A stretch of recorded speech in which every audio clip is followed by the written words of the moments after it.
Hello, how are you all doing? I just read an article where Abdullahi Ganduje, the former governor of Kano State, gave the reason why he had to resign from being the national chairman of the APC party. I know people have had different takes on what exactly is going on. Maybe there's an infighting or whatever. However, there's just something I want to bring out. We know we just heard about the passing of the former president, Muhammadu Buhari. My condolence to the family and to those that have been touched by this. I know there are mixed feelings. Some people are celebrating to see people on the street celebrating. For people to handle death this way, I think it should be a wake-up call to all leaders that your legacy should not just be that of you being a ruler or a president, or that you govern the nation, but your legacy should be how many people's lives became better after you have ruled or governed. So see people dancing and celebrating, saying they're happy that Buhari has died and they're saying Tinubu must be next. I think it should be something that should make everyone sober, especially those that are in government. So my advice to the president, the current one, senators, and anyone that's in any form of leadership, you are there not for your own interest, you are there for the interest of the people. And governance is only good governance if you can take care of the welfare of people, not when your citizens are dying daily and business goes on as usual. Not in a situation where your people are hungry, some even dying of hunger, many going to bed without food, and then as long as it is well with you, having budgets, bloated budgets, and even with padding, and you're here and you wonder, what are they doing? Where is the money going to? Spending money on luxurious living, like renovating the State House, the one of the First Lady, the one of the Vice President, buying new plane, buying a yacht, buying new cars, while people are hungry. And that's why people have been saying they need a shrewd person like Peter Obi. He knows how to manage money, and he's been advocating that we should cut down waste. Anyway, I'm not talking about Obi, but just bringing lessons we can pick up from the passing of President Buhari. For his family, I know you're in pain. Some may be dancing and celebrating, but you are in pain because you've lost a husband, a father, an uncle, and a provider. Because we are people that have hearts, we're not going to take up issues with the dead. However, we need to address the living. Those of you that are still alive, politicians, please don't forget the fact that you will not be there forever. You're only there for a season. And as God gives you the opportunity to govern the people, please don't do it for your own benefit. Don't use the people. You are there to be an instrument in God's hand to help them. A nation where there is no adequate security, no adequate health. How can you say you're running a nation where our president and even the Buhari that died, we remember when he came in newly as president, how many months he spent receiving medical help from abroad. He was in London for many months receiving help.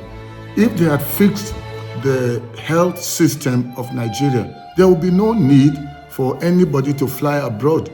No politician or business person should be flying abroad. But because they've allowed the system to be broken, even though every year they say they're budgeting, they've been budgeting towards healthcare, even in Aso Rock. How many times have they pumped in billions to renovate, and yet the place is still not good enough for them to receive treatment? They go for medical examination, medical treatment abroad, because they don't trust the one back home, the system that they are governing over or overseeing. What kind of government or governance is that when you can go eat outside, but then your people should eat junk and die? You can go look after yourself outside, but leave your people to starve and die inside. And that's what is happening.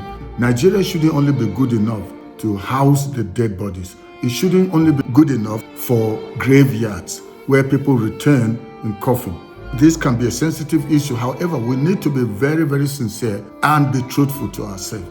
As a nation, we need to let this moment be a moment of reflection, a sober moment indeed.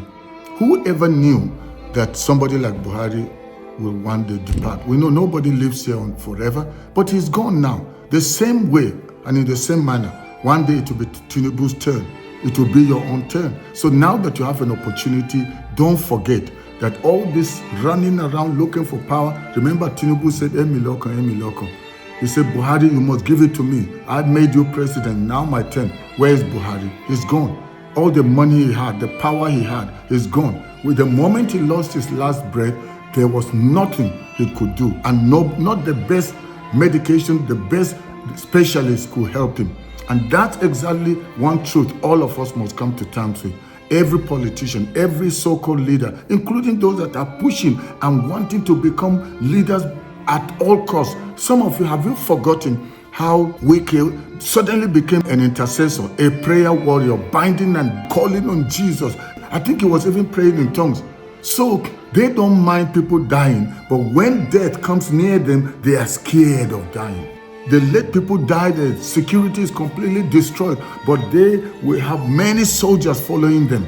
And yet the nation is exposed to danger, insecurity everywhere, people dying everywhere, the economy has run down. Please, let the passing of Buhari bring a reflection on all, especially to all of you politicians. You will not be forever in that seat. People like Wike, people like Akpabio, you need to know that power is not forever. Now that you have the opportunity, serve the people and not your own personal interest. So if Ganduje will tender his resignation from being the national chairman, something he was clamoring for, and he got it, now he's resigned, no longer national chairman, and the reason he gave is because of the challenge of his health. So maybe we should start having presidents, governors, also giving their letters, tendering and saying, to really serve the people effectively, my current health will not allow me to do it. And so because of that, I'm resigning. Can you imagine Tinubu, instead of always running to France or going to the UK and all the other politicians, instead of doing that, they start saying, you know what, to be frank, I came to serve you, but the state and the condition of my health is such that I am unable to discharge my duties effectively. So because of that, I'm resigning. Let my deputy take over. Can you imagine what kind of society that would be if we start doing that?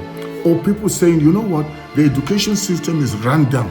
My conscience is pricking me to have my children all schooling abroad, while the education back home is completely in shambles. Because of that, I'm resigning from being the Minister of Education, or I'm resigning from being the governor, whatever. Can you imagine what kind of Nigeria that would be? But the time will come when we'll have men and women of conscience who go into governance, not for what they will get, but for the benefit of the people. So I want to just leave you with these few words. We still believe the best concerning Nigeria. I remain your brother and faithful friend, Dr. Haruna Goro. Bye-bye for now.